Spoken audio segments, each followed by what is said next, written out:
Bonjour à tous, bienvenue à Big, bienvenue à la bulle French Touch. On commence un tout petit peu plus tard que les autres bulles parce que c'est la French Touch, on est sorti tard hier soir. On a un programme magnifique aujourd'hui. Alors la French Touch en deux mots de contexte, je pense que la plupart d'entre vous a le pitch, mais je vous le redonne. Donc moi mon nom c'est Nicolas Parpex, je pilote cette initiative au sein de BPI France. On l'a lancée il y a 5 ans. La French Touch c'est une plateforme de financement et de rayonnement de l'économie créative française. En 5 ans, on a déployé plus de 8 milliards et demi d'euros. On a soutenu 17 000 entreprises. On est au capital d'entreprises comme Jacquemus dans la mode, comme Deezer dans la musique, Fédération Studio dans l'audiovisuel qui produit le Bureau des légendes, Média Participation qui est le leader européen de la bande dessinée, etc., etc. Et puis sur l'animation d'écosystème et le rayonnement, eh ben, on fait ça. C'est-à-dire réunir des gens lumineux pour parler des grands sujets de l'économie créative. Donc aujourd'hui, c'est Big. Le 26 novembre prochain, je vous donne rendez-vous au Palais Brognard pour We Are French Touch, qui est notre grand événement totem sur la créativité. Il va y avoir encore un magnifique programme. Et donc aujourd'hui, on est là pour traiter des grands sujets transversaux parce que la French Touch, ça réunit l'entertainment, ça réunit l'univers des marques, du design, de l'art, avec une notion qui est qu'il y a une convergence de plus en plus grande entre ces différents secteurs, d'un point de vue business, mais aussi d'un point de vue des grands enjeux. Et c'est ces grands enjeux qu'on va traiter aujourd'hui avec des panels qui vont systématiquement représenter l'ensemble de ces verticales sectorielles, avec des entrepreneurs et des entrepreneuses de tout premier rang. Et donc on va parler d'immersion, c'est le thème de la première... du premier format. On va parler d'intelligence artificielle, bien sûr. On va parler d'international. On va parler d'IP. On va parler de climat. On va parler d'inclusion et de diversité, qui sont les grands enjeux de l'économie créative, mais qui sont les grands enjeux de l'économie française aussi, quoi, hein. C'est-à-dire que pour nous, la French Touch, c'est à la fois un univers qui est signifiant en tant que tel, puisque pour rappel, c'est 5% de la richesse nationale, 2 millions d'emplois, donc c'est quelque chose qui pèse à l'échelle nationale, mais c'est aussi plus que ça. L'économie créative, ça a aussi une valeur un peu modélisante ou d'inspiration parce que c'est une représentation du monde, c'est une représentation du réel. C'est pour ça que le fait que le Big de cette année soit sur le thème de la vérité est quelque chose qui rentre en écho très fort avec tout ce qu'on fait au quotidien, parce qu'encore une fois, toutes les œuvres, toutes les créations artistiques sont une forme de représentation du réel. Et donc cette notion de vérité qu'on retrouve aussi évidemment dans les médias, avec les sujets de confiance et de distinction entre le vrai du faux, parce que c'est aussi un petit peu le thème de la journée. Cette distinction, elle s'est un peu effacée et c'est probablement pas une bonne chose. Donc voilà, donc toutes ces thématiques vont un peu infuser l'ensemble des formats. Je remercie déjà, et je le ferai en clôture tout à l'heure, toutes les équipes qui ont fait un formidable travail programmatique et d'organisation, et évidemment tous les speakers. Je vous souhaite un fabuleux Big. Alors je sais comment ça se passe le Big. J'aimerais vous dire de planter la tente ici toute la journée parce que ça va être merveilleux. Mais on a aussi des formidables speakers au Bang. En même temps que je vous dis n'importe quoi, il y a Alexia Laroche-Joubert sur la grande scène qui dit des choses beaucoup plus intéressantes. Donc merci d'être là. Vous n'avez pas forcément fait le meilleur choix, mais je vous suis reconnaissant. On a Inoxtag dans 1 heure. Cet après-midi, on a la CEO de Jacquemus. On a un formidable format sur l'intelligence artificielle un petit peu plus tard. Vous avez l'app, vous avez le site internet. Faites votre aventure. Passez un très bon Big. Je vous souhaite d'écouter de plein de choses intéressantes et de faire des belles rencontres et d'avoir des belles conversations. Et je laisse la parole tout de suite à nos speakers du premier format sur l'immersion. Merci de votre écoute. Vous avez les 3 micros sur la table.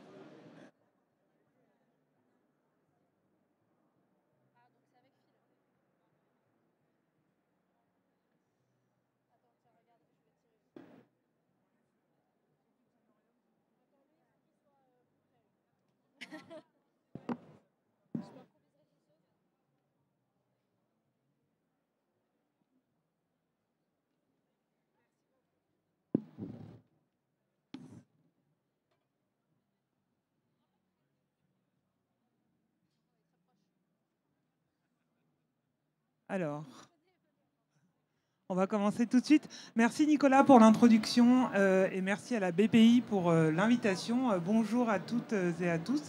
Je suis ravie d'être là. Merci à Delphine de Canoco d'être là et à Sophie Chrétien-Quimel. L'immersif n'est plus tout à fait nouveau. Alors peut-être encore pour le grand public, on va en parler, mais sans doute pas pour les entrepreneurs et les entrepreneuses que vous êtes, que nous sommes. Il s'est installé dans le paysage culturel français et international. Néanmoins, il recouvre des contextes très différents, on va en parler, des technologies aussi très différentes. A-t-on nécessairement d'ailleurs besoin de technologies? On va y revenir. Et puis on assiste à la consolidation des modèles économiques. Là aussi, on va en parler. C'est le sujet de cette table ronde. Pour en parler, j'ai la chance d'être avec Delphine de Canecode. Tu es chairman et CEO de Charger Museum Studio et présidente du Grand Palais Immersif. Tu vas nous en parler. Et donc Sophie Chrétien-Kimel, cofondatrice de Sonorium.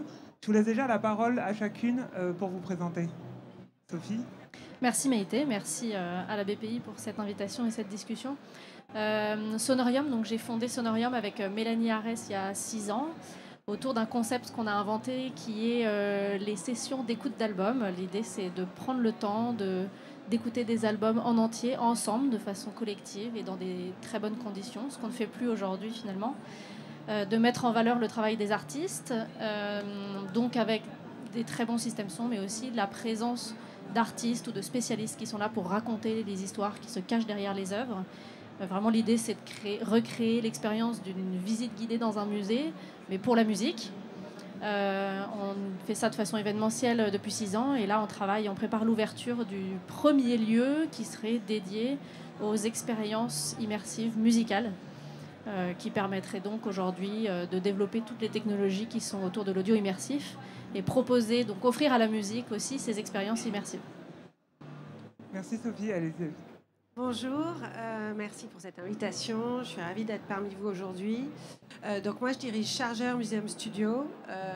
Charger Museum Studio, c'est une société vraiment incroyable. On est leader de l'ingénierie et de la production culturelle. C'est-à-dire qu'on est le one-stop shop pour les musées. Si un musée veut faire un master plan dans une ville, une curation, de l'exhibition design, une boutique ou une exposition immersive, ils peuvent nous appeler et on va réussir à trouver tous les talents et plus encore, parce qu'il y a évidemment nos équipes, parce qu'on est 400 dans le monde entier, et tous les artistes qui peuvent s'associer pour créer des expériences incroyables. Charger, c'est une société très jeune qui est née en 2018 et qui aujourd'hui, on est rentré au capital du Grand Palais Immersif l'année dernière, aux côtés de Grand Palais RMN et de la Banque des Territoires.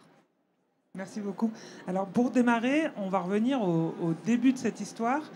Et je voudrais vous poser la question, Delphine, à vous. Quelle est votre définition de l'immersif? Et après, cette fameuse définition de l'immersif.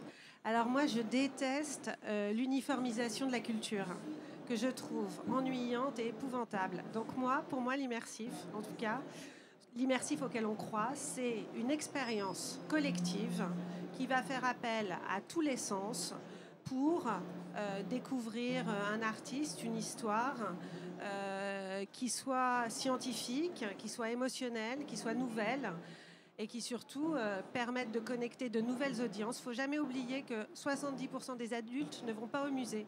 Donc c'est un moyen d'ouvrir un nouveau champ. Mais en tout cas, je ne crois pas que l'immersif, ce soit une technologie, comme on en parlait, mais c'est la multitude de technologies, c'est de l'innovation et c'est des histoires. Merci, Sophie. Oui, je trouve que c'est une question parce que aujourd'hui, de la même façon qu'il y a quelques temps, on utilisait le terme d'expérience pour transformer ou peut-être ajouter un peu de magie dans ce qui était un simple événement.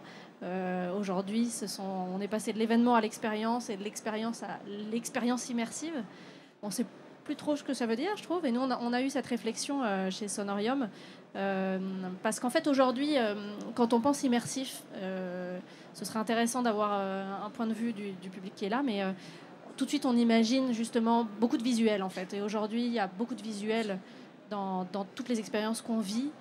Et la question s'est posée typiquement dans nos expériences musicales de savoir, doit-on ajouter du visuel? Doit-on passer par le visuel pour transmettre un message audio? Et donc, moi, je suis revenue aux racines. J'ai ouvert le dictionnaire et puis je suis allée regarder qu'est-ce que ça veut dire s'immerger. En fait, c'est se plonger intégralement avec son corps et son esprit dans quelque chose de différent, de nouveau. Donc en fait, je trouve qu'aujourd'hui, en 2025, une immersion, finalement, c'est accorder une attention exclusive et prolongée à une seule chose. Déjà ça, quelque part. On est déjà dans de l'immersif. Et donc nous, en tout cas, pour traduire notre expérience, pour que ça se traduise dans nos expériences, et pour ne pas craindre, en fait, parce que nous, on propose des expériences qui sont musicales uniquement. Vraiment, on fait le choix de ne pas mettre de visuel. On veut reposer les yeux. On peut être immersif sans avoir de visuel, selon nous. L'immersif, mais comme l'a très bien dit Delphine, finalement, quand on est dans le noir, on touche aussi quelque part un sens, mais d'une façon différente. Donc je suis complètement d'accord avec cette définition de toucher tous les sens de façon différente. Et donc, effectivement, d'avoir des expériences qui sont diverses. Merci. Alors, qui sont les publics? Est-ce que vous avez déjà des communautés de fidèles? Est-ce que ce sont des publics de musées? Est-ce que ce sont des nouvelles audiences? Par exemple, peut-être au Grand Palais Immersif. Qui sont vos publics? Alors, je vais parler du Grand Palais Immersif. L'année dernière, c'était intéressant. On a fait une grande exposition autour de Miguel Chevalier, qui est un artiste français, qui est un pilier du numérique, pilier de l'interactif, qui a un monde incroyable. Et on a eu beaucoup de familles, en fait. Donc, ce qui était génial, c'est qu'on avait des enfants de 2 ans. C'était à la fois très beau. Ça faisait beaucoup de sens parce qu'ils travaillaient sur le pixel et qu'aujourd'hui, ça faisait du sens aussi vis-à-vis de l'intelligence artificielle. Et à la fois, c'était un monde merveilleux et extrêmement émotionnel. Si on prend un peu de recul, puisque nous, on est une boîte internationale, aujourd'hui, l'immersif, c'est un marché qui n'est pas du tout structuré. Et on peut se tromper, enfin, en tout cas, pas se tromper, mais on va avoir des docus immersifs avec ces grandes images qui racontent des histoires et ces tableaux qui sont XXL, qui, pour moi, sont peut-être un passage pour aller vers le tableau. C'était intéressant. La dernière fois, j'étais au MoMA et tout le monde était agglutiné devant La Nuit étoilée de Van Gogh parce qu'en fait, il l'avait vu en grand et puis il voulait le voir en vrai. Donc peut-être que c'est ce passage-là qui est intéressant. Mais il faut noter qu'il y a pas mal d'endroits aujourd'hui où en fait, on nous demande de l'hybride, c'est-à-dire qu'ils veulent, pourquoi pas, des salles XXL avec des expériences ad hoc, mais l'enjeu d'avoir l'artefact, le tableau, la vérité est hyper important pour connecter l'ensemble de l'audience et d'avoir la vérité de l'objet. Et je pense que ça, c'est un point important pour l'ensemble du marché, qui est que aux États-Unis, ça va être compliqué de pénétrer juste avec de l'expérience, purement numérique en fait. Donc il y a un petit point là-dessus. Et les musées aujourd'hui sont pas encore équipés. Tout ça est en train de bouger avec un marché et une économie qui est fragile. Mais est-ce qu'il n'y aurait jamais de standard dans l'immersif? Parce que c'est peut-être ça aussi qui fait que c'est compliqué de structurer un marché qui n'a pas un standard, comme on dirait le standard du cinéma par exemple, où on a un écran, une salle, quoi. Alors moi, je suis contre la standardisation, mais ça n'engage que moi. Voilà, parce que je pense que quand même, on va dans des musées, on va dans des endroits pour être émerveillé, pour être surpris. Et à partir du moment où on connaît le pitch de la série, c'est vraiment pas très marrant en fait. Donc voilà. Sophie? Bon, oui, ça pourrait même être une question à part entière qui pourrait faire l'objet d'une discussion. La standardisation est-elle compatible avec la culture, en fait, quelque part? C'est un autre sujet. Hein. Mais en tout cas, pour revenir sur ce que disait Delphine, l'immersif peut-être est un moyen de créer un rapport nouveau à l'œuvre, de connecter les publics aux œuvres et de les rendre actifs. C'est ça, en fait, aussi que ça permet. Et du coup, ça répond quelque part au sujet de la standardisation. Chaque œuvre est différente, chaque artiste a un message à faire passer qui est différent.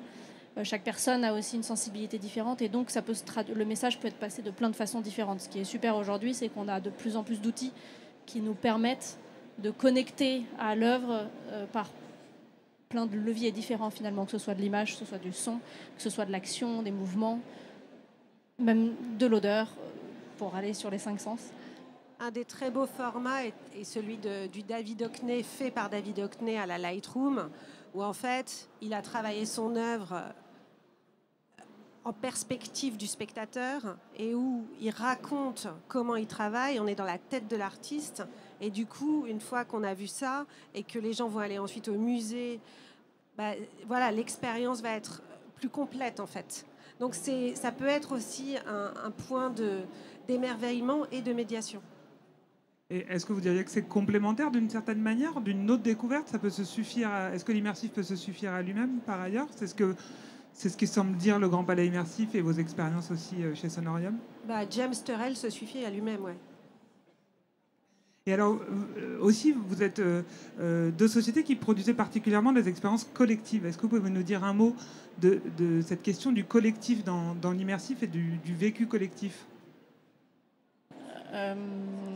Oui, effectivement, pour nous, c'est important. Là, nous, on est vraiment très fortement sur le secteur de la musique, d'offrir à la musique un nouveau moyen de partager la musique, de la vivre ensemble. Aujourd'hui, on la vit essentiellement par le biais de concerts, du live qui est une énergie à part entière. Mais l'écoute d'albums, elle se fait souvent de façon individuelle.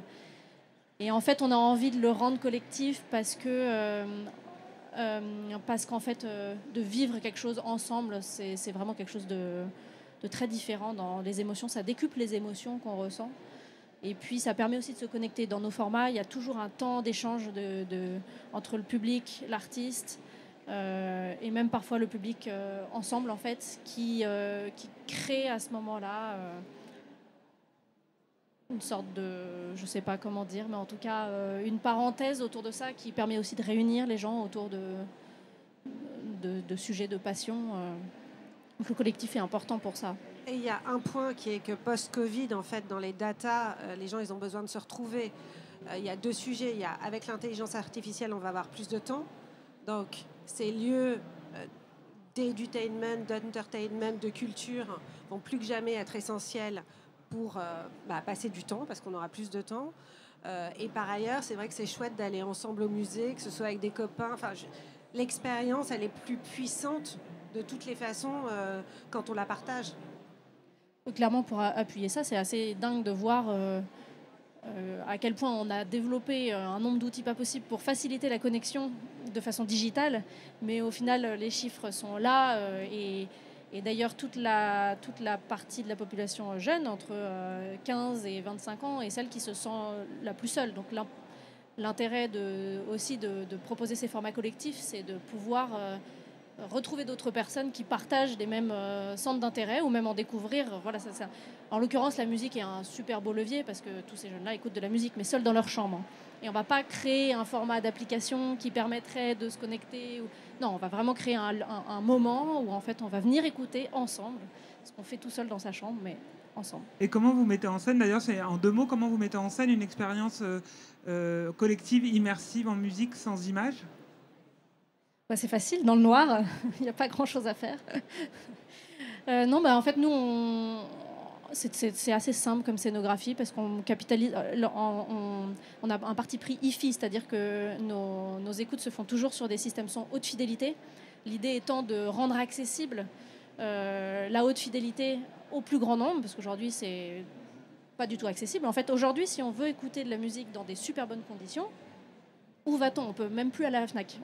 Ça revient un petit peu, mais donc l'idée, et ce sont des objets qui peuvent être très design d'ailleurs, donc c'est vraiment ça qui fait toute la scéno. Et ce sont des objets vivants parce que ce sont des objets qui vivent avec la musique, qui vibrent. Donc déjà, pour nous, c'est suffisant d'avoir ça parce qu'on va justement essayer de moins charger possible pour se concentrer sur le son. C'est très simple. Okay, merci beaucoup. Sur les enjeux d'exploitation de ces expériences, c'était une question pour toi, Delphine. On va pouvoir aussi la poser à Sophie, finalement. Est-ce qu'avoir un lieu permanent, c'est une contrainte ou c'est une chance? Alors, c'est forcément une chance. Et puis après, il y a le business qui rattrape. Et opérer un lieu à Paris avec une telle concurrence, c'est un challenge. Je pense qu'il faut en être conscient. Après, pour faire un petit point sur le modèle économique, parce que je pense que c'est intéressant, en fait, quand on opère un lieu dans l'immersif, il y a plusieurs streams de revenus. Il y a évidemment le ticketing qui est clé. Une expo qui est un flop, c'est une catastrophe.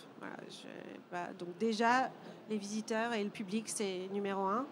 Ensuite, il y a évidemment une partie de privatisation qui fait que ça aide, parce qu'avoir un lieu dans Paris grand, c'est chouette. Ensuite, il y a l'export. Donc ça, c'est clé. Alors, quid de l'uniformisation? Ça veut dire qu'il faut qu'on ait des partenaires qui aient des salles adéquates, du matos adéquat, etc. Mais évidemment que l'export, c'est un revenu additionnel et que tout ça combiné, ça permet d'avoir un catalogue avec diverses expériences, diverses propositions, diverses expositions, et que tout ça cumulé peut permettre d'être à peu près à l'équilibre. Et qui sont vos principaux concurrents en termes de fréquentation à Paris? C'est plutôt Disneyland, le musée du Louvre ou l'Atelier des Lumières? J'ai envie de croire que c'est les trois réunis. Donc ça dit quelque chose de la dissémination des publics autour de ces activités, quoi. Sophie, toi qui vas bientôt avoir un lieu, chance ou contrainte ou excitation? Je rejoins complètement la réponse de Delphine. Énorme chance. Terrain de jeu magnifique, mais effectivement, en même temps, gros challenge. On n'a pas le droit de se tromper. Mais c'est marrant. En fait, le modèle économique de l'immersif, tu l'as très bien résumé. C'est effectivement ces trois piliers qui sont indispensables. Et voilà, c'est vraiment la même chose sur la musique. On va faire dans un lieu. Nous, le lieu, il est indispensable aujourd'hui parce que pour pouvoir créer des expériences immersives, ça demande en technologie une grosse installation qui n'est absolument pas possible d'être rentabilisée sur un événement.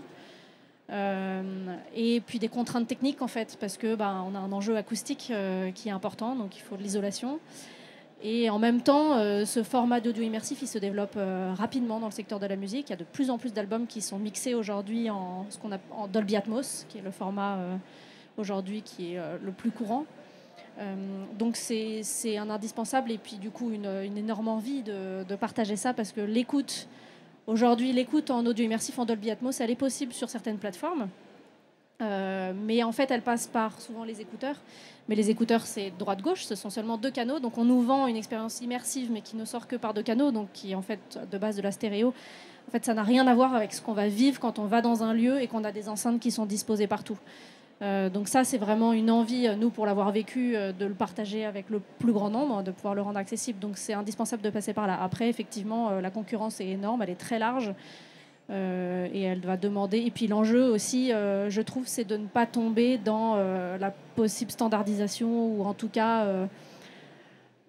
L'idée ne va pas être de diffuser que du Pink Floyd ou du Daft Punk, parce que oui, c'est très facile, ça fait vendre, mais aussi de mettre en avant des œuvres qui sont moins connues, de trouver cet équilibre. En plus, je rajouterais ça, en fait, il y a un équilibre en plus dans le contenu qui est de la même façon qu'on a du ticketing et de la privatisation, on va avoir des blockbusters et des œuvres moins connues. Ça, c'est un jeu d'équilibriste à mener.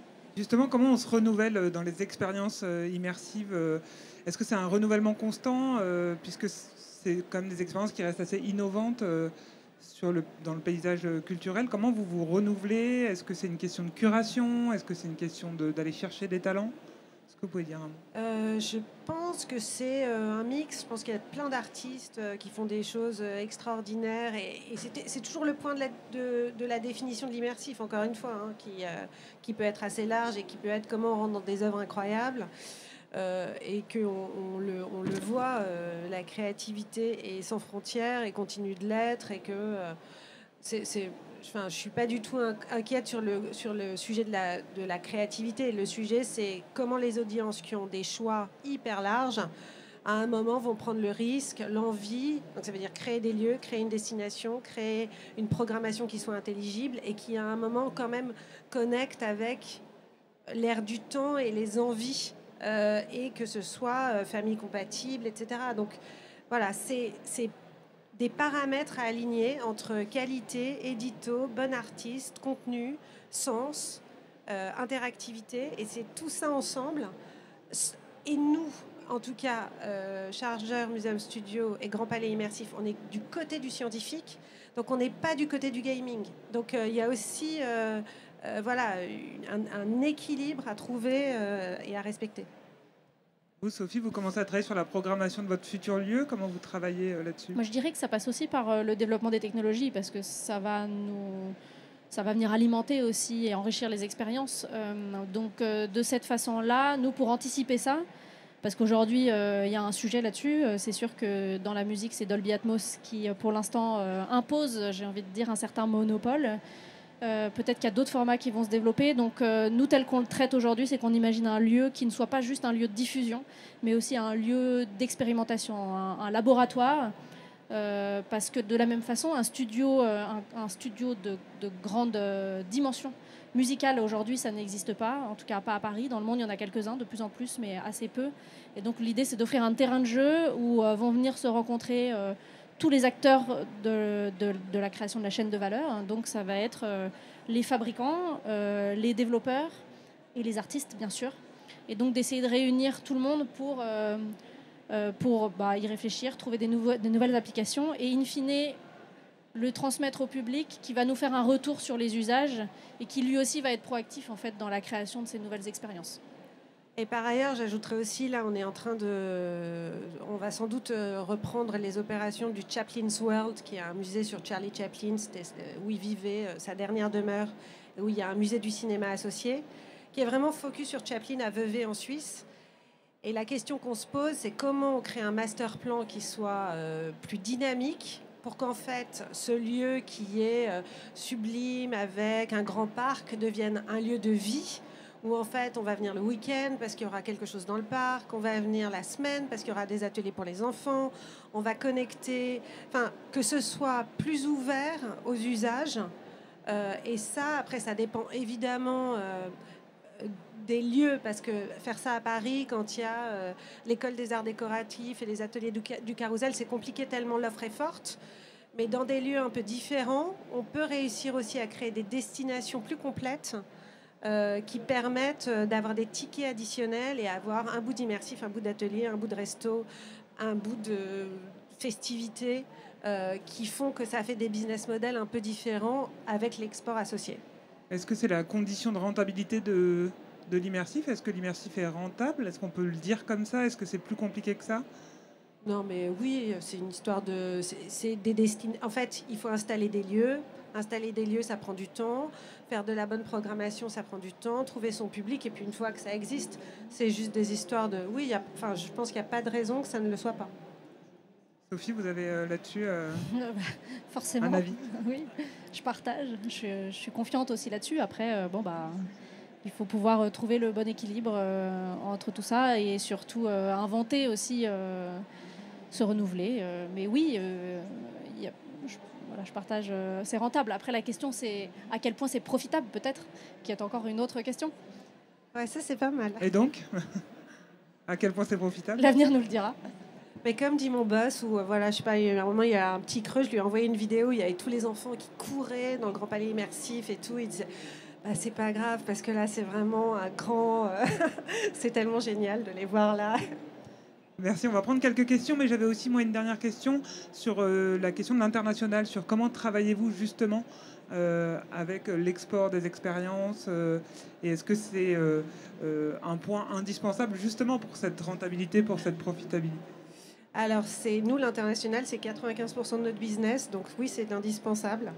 Et créer un réseau international et être le go-to, en fait, des institutions / des acteurs de l'immersif, ça nous semble être assez fort parce qu'on est dans cette position-là. Mais pour faire de l'international, il faut avoir des boîtes faire de l'international, c'est être dans les pays. Il faut avoir des relais sur place. Ouais, des vrais relais et des vraies associations. Nous, on a des bureaux dans, je sais pas, dans peut-être 15 pays dans le monde. Donc, du coup, avec des vrais gens connectés aux locaux. Et ça, ça change tout. Et avec des partenaires sur place dans chaque destination? En fait, en général, quand on arrive dans des nouveaux pays, on crée des boîtes avec des familles locales ou des industriels locales qui nous permettent vraiment d'accélérer notre développement.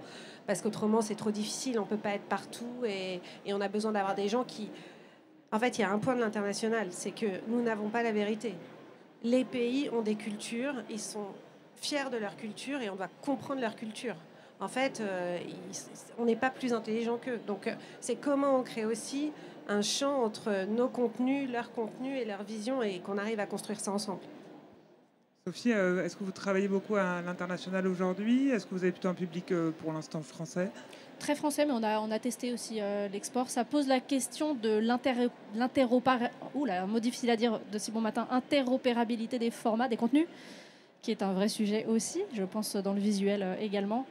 Donc nous, tel qu'on l'imagine, l'idée c'est de créer vraiment cette première salle à Paris, mais ensuite sans doute d'en créer d'autres dans le monde, mais aussi de s'appuyer sur les salles qui sont déjà existantes avec ce sujet de va-t-on pouvoir, est-ce qu'il va falloir reprendre les formats, les réadapter. L'objectif c'est pas évidemment d'éviter ça. Mais oui, après c'est pas juste un enjeu, c'est un enjeu économique, mais c'est aussi un enjeu de faire rayonner la culture et ces nouvelles expériences dans le monde entier, parce que les fans des Pink Floyd et des Daft Punk sont absolument partout. L'avantage, c'est qu'il y a des IP qui voyagent vraiment facilement. Est-ce qu'on a des questions? Ah, il y a déjà une première question. Bonjour, je m'appelle Lucille Vukovic. Alors moi, j'ouvre un hôtel immersif qui plonge les gens en 1900, mais je suis plutôt sur de l'immersion traditionnelle, c'est-à-dire avec des décors, des costumes, des jeux avec émotion. Comment on peut faire pour apporter cette partie technologique? À qui est-ce qu'on fait appel pour de l'immersion technologique au sein de nos locaux? Parce que je vous parlais de musée, mais... Ça dépend.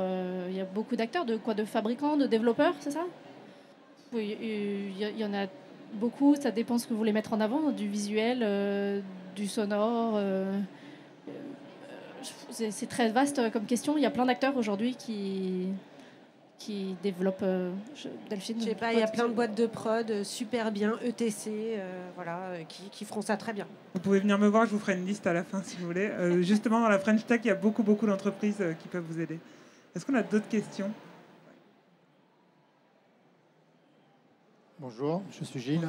J'ai une question pour Sophie. Comment vous gérez les droits pour les artistes à travers toutes vos expériences? C'est une très bonne question. En fait, c'est très simple. À partir du moment où on diffuse, de la même façon que là, il y a plein de musique qui est diffusée dans la journée, c'est... En fait, quand un artiste crée une œuvre, il la dépose dans des sociétés de gestion collective qui vont gérer les droits, la collecte des droits. Et donc, en fait, c'est de la même façon que une salle de concert, une discothèque ou alors un bar, un salon de coiffure. C'est un contrat signé avec la SACEM et une redevance qui va être indexée sur le chiffre d'affaires. Et ça nous permet, en fait, c'est tout le bénéfice de ces sociétés de gestion collective. À partir du moment où en fait on a un contrat avec ces sociétés, on a la possibilité de diffuser tout leur catalogue. Et leur catalogue contient, je pense, 99,9% des œuvres musicales aujourd'hui. Les clients qui viennent à l'expérience immersive ont-ils le droit de diffuser eux-mêmes les artistes que vous C'est-à-dire dans l'expérience collective que vous faites découvrir, tout enregistrement par un tiers, c'est-à-dire vos publics, vos clients, peut être diffusé. C'est-à-dire que l'artiste peut être diffusé sur les médias sociaux. Vous voulez dire faire des photos dans les expos ou enregistrer des... Comment vous gérez Après, c'est la même chose dans un concert. Hein. Tout le monde fait des vidéos et les reposte. La viralité, aujourd'hui, on ne va pas cracher dessus. Les artistes sont plutôt contents. D'ailleurs, on pose la question quand on fait des avant-premières. Hier, on faisait une écoute en avant-première d'un album qui n'est donc pas encore sorti. La plupart du temps, les artistes, soit ils sont OK pour qu'ils fassent des petites stories. Ça fait un buzz. En tout cas, ça fait un peu de teasing. On avait une dernière mini question, mais vraiment, on n'a plus de temps. Mais comme vous avez levé la main très, très vite, allez-y, rapide. Bonjour, ma question, elle est pour Delphine. Comment vous avez fait face aux acteurs muséals, dans le monde de l'art, qui étaient très ancrés dans leur tradition et qui étaient réfractaires à... Vous dites que les musées sont poussiéreux, là, je vais pas être d'accord. Mais attention, j'ai travaillé au musée du Louvre. Non, je dis pas. C'est juste que ils font des efforts, mais dans leur direction à eux, entre guillemets. Et comment est-ce que, quand on est quelqu'un de l'extérieur, comment on arrive à capter leur attention sur des sujets de business. Sur des sujets de business, d'innovation, d'immersion notamment. En fait, aujourd'hui, tout le monde cherche des revenus. Donc, c'est assez simple. Même si ça ne plaît pas, tout le monde cherche des revenus additionnels pour refaire les musées. Donc voilà, c'est surtout ça. Et ben voilà, c'est le business, l'argent n'est pas sale, c'est très bien. Merci beaucoup Sophie et Delphine. Merci d'être venus nous écouter de bon matin. Bonne journée à Big.